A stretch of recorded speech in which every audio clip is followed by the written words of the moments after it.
The Bible tells us that all sins against God shall be forgiven, but there's one sin that will not be forgiven, which is the sin against the Holy Spirit.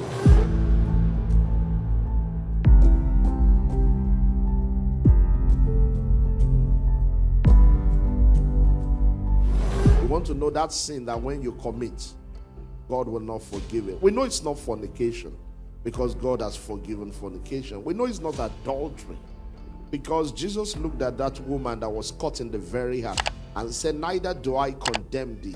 Go and sin no more.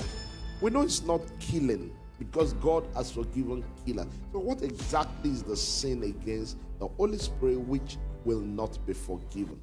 We need to understand the process and the principles of God.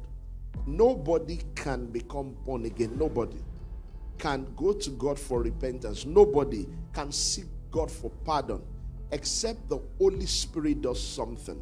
It is called conviction.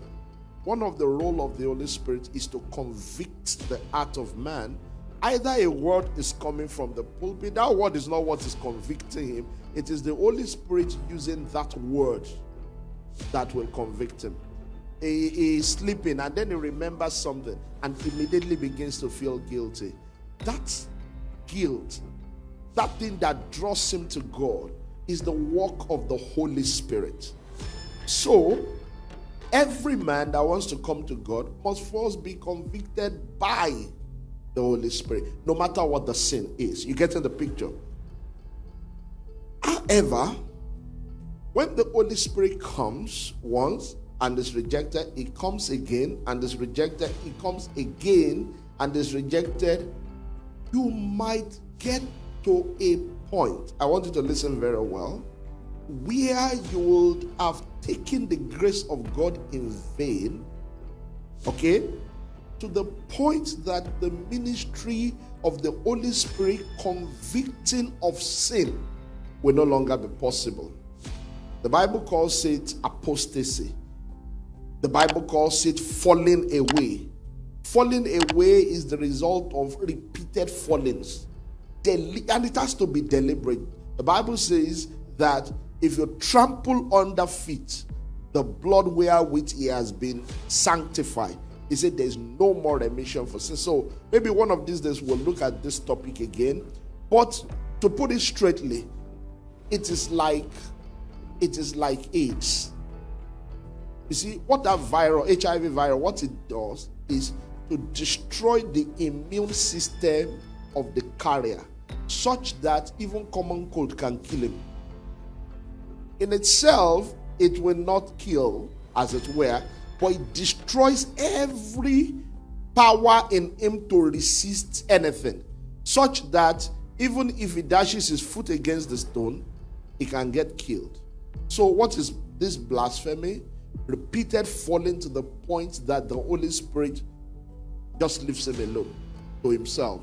And so, even if he tells a lie, he doesn't feel convicted again. He's gone. And without conviction, he's not coming to God to say, Lord, I am sorry.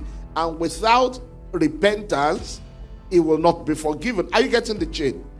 So, such that even telling lies can send him to hell because he no longer feels that conviction. He has sinned against the Holy Ghost by willfully disobeying the voice of the Spirit.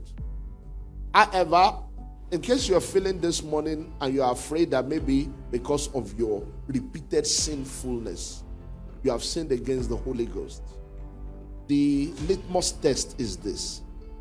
If you are feeling guilty inside you, it means you have not sinned against the Holy Ghost because it still has access to your heart.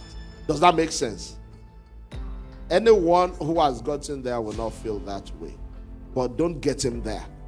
It's a possibility. The Bible shows us that you can annoy him, you can frustrate the grace of God, you can receive the grace of God in vain, you can fall away. There are many places I could show you in the Bible, but I don't want to go that route. But so you see the sin against the Holy Spirit, consistently and deliberately disobeying him and treating him like a trash to the point that his ministry of conviction is suspended in the life of that man. That way, no matter how powerful the preacher, he will not repent. Praise God.